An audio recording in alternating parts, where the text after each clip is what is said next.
Banyak orang yang bilang kartu kredit cicilan 0% zaman sekarang udah mulai banyak dan udah enak. Apa-apa bisa nyicil, apa-apa bisa kredit tanpa harus dikenakan bunga dan juga tanpa harus ada biaya yang aneh-aneh. Padahal banyak sekali hal-hal yang harus diperhatikan ketika kita mulai menggunakan kartu kredit dan mulai melakukan cicilan-cicilan 0% di kartu kredit kita. Nah, di video kali ini berdasarkan pengalaman pribadi saya, bukan bermaksud untuk menjelek-jelekan kartu kredit cicilan 0%, tapi semoga ini bisa menjadikan gambaran buat teman-teman sekalian yang punya kartu kredit dan akan melakukan cicilan 0% di kartu kredit. Ini merupakan sisi buruknya yang mungkin tidak tampak dan juga tidak terpikirkan oleh kita semua.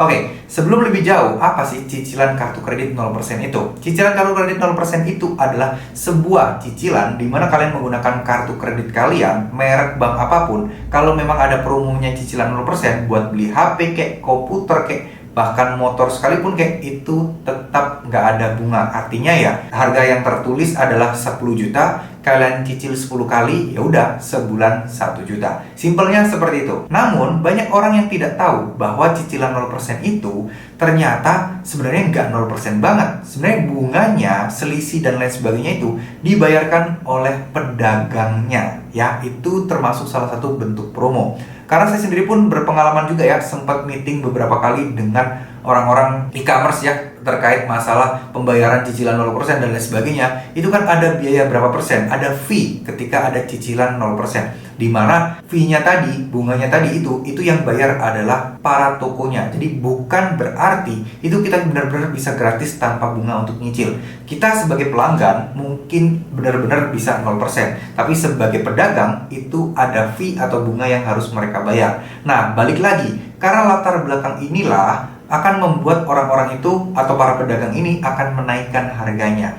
Nih, teman-teman, kalau misalnya coba mau buktikan ya, kalau kalian mau cicil HP di Tokopedia, di Shopee pakai kartu kredit, cicilan 0%, itu kalian perhatikan, ada biaya admin atau biaya transaksi atau biaya layanan atau biaya servis. Nilainya berapa? Nilainya sebesar tergantung itu dari berapa lama tenor kalian. Oke, kalau memang 3 bulan kayaknya sih masih nggak ada ya biaya layanan. Tapi kalau sudah 6 bulan, 12 bulan, bahkan 24 bulan, itu biaya layanannya sangat-sangat besar. Sebagai contoh, kalau nggak salah, saya pernah kok mendapatkan bunga layanan, biaya layanan itu gede banget, hampir 700.000 dengan total nominal mungkin ya kurang masih 8 juta, 7 juta lah ya, buat dicicil selama 12 bulan atau 24 bulan. Itu gede banget. Nah, biaya ini itu kalau kalian konversikan jadiin sama kayak bunga, hasilnya ya sama aja. Ya, contoh barang 10 juta kena biaya admin, biaya fee tadi dari Tokopedia-nya atau dari Shopee-nya sebesar 700.000, jadi 10.700.000 dibagi 12 jika cicilannya 12 bulan. Artinya, ya nggak bener-bener 0% banget, tapi ya ini bentuknya bukan bunga per bulan,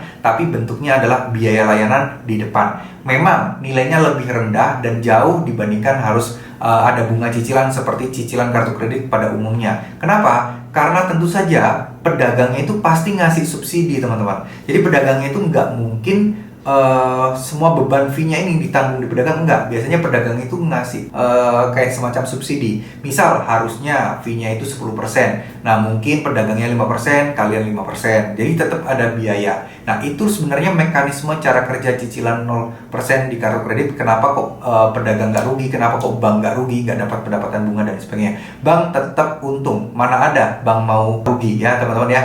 Oke, itu adalah cara kerja atau mekanisme sebenarnya dari cicilan 0%.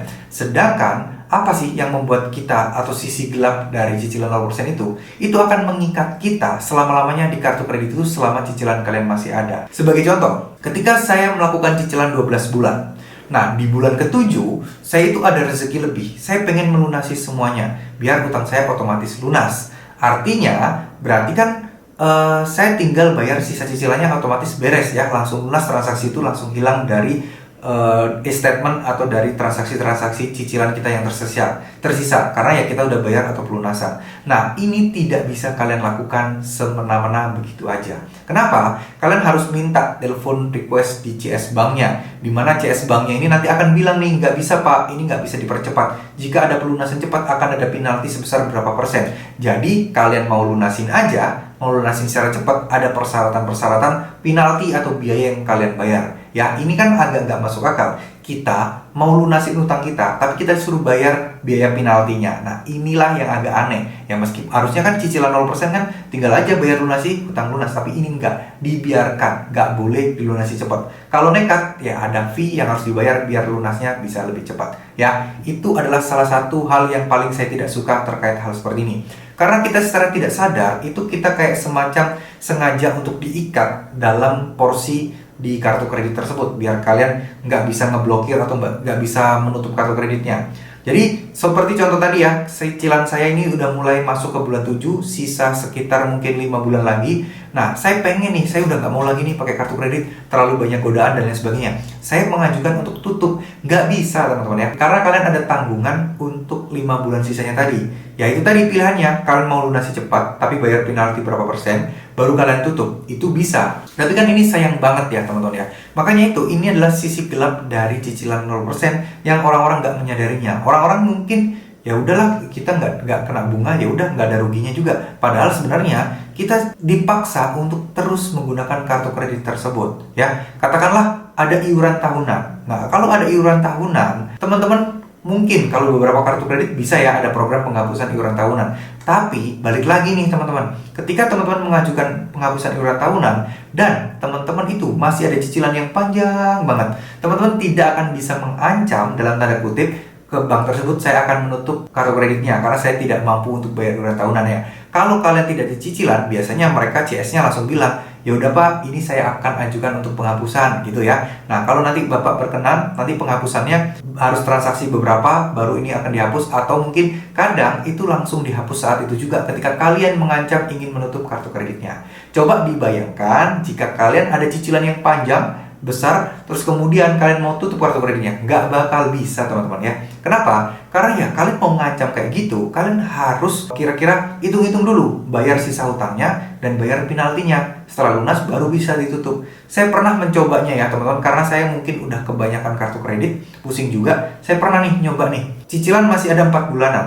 Kalau saya bayar semuanya, saya ada uangnya buat bayar semuanya. Tapi saya harus bayar sekitar 300 ribuan loh penaltinya ya. Jadi saya harus keluar 200 sampai 300 ribu tambahan biaya untuk menutup kartu kredit saya. Nah, ini saya pikir-pikir nih, saya coba benar-benar relakan. Ada sih beberapa kartu kredit yang bilang, ya udah Pak, kita hapuskan tapi tolong transaksi senilai 500 ribu untuk 3 bulan ke depan. Nah, itu tuh baru ada kayak gitu. Saya pernah tuh coba nge-challenge mereka. Ya udah, saya bayar penaltinya, saya tutup. Nah, mereka tetap masih bisa melonggarkan dan masih berusaha untuk menahan kita agar kita tidak nutup kartu kredit kita ya. Tapi ada juga yang ya udah, kalau memang Bapak mau tutup tolong dilunasi dulu, kekeh seperti itu. Nah, ada juga. Nah, ini tergantung kebijakan masing-masing banknya ya. Itulah adalah beberapa hal-hal yang mungkin harus kalian perhatikan, dan coba kalian renungkan lagi, cicilan 0% itu justru akan membuat kalian terbiasa untuk sedikit-sedikit nyicil, padahal uang kalian kalau beli cash itu juga ada. Nah, ini yang saya alami kemarin. Sampai pada akhirnya saya menemui di titik yang membuat saya kapok dan membuat saya jerah, yaitu di titik ketika pandemi ya, pekerjaan mulai sulit dan lain sebagainya, di mana cicilan banyak tapi gajian seret. Nah, itu adalah masa-masa di mana saya sadar betul inilah resikonya jika terlalu menggantungkan cicilan 0% di kartu kredit. Apapun itu dicicil karena mengingat wah cash flow-nya lebih enak, saya masih punya banyak tabungan. Hal-hal seperti itu. Tapi ada musibah ke depannya, kita tidak pernah tahu dan kita tidak akan pernah siap akan hal itu teman-teman. Ya. Oke, terima kasih. Semoga video ini bisa bermanfaat. Wassalamualaikum warahmatullahi wabarakatuh.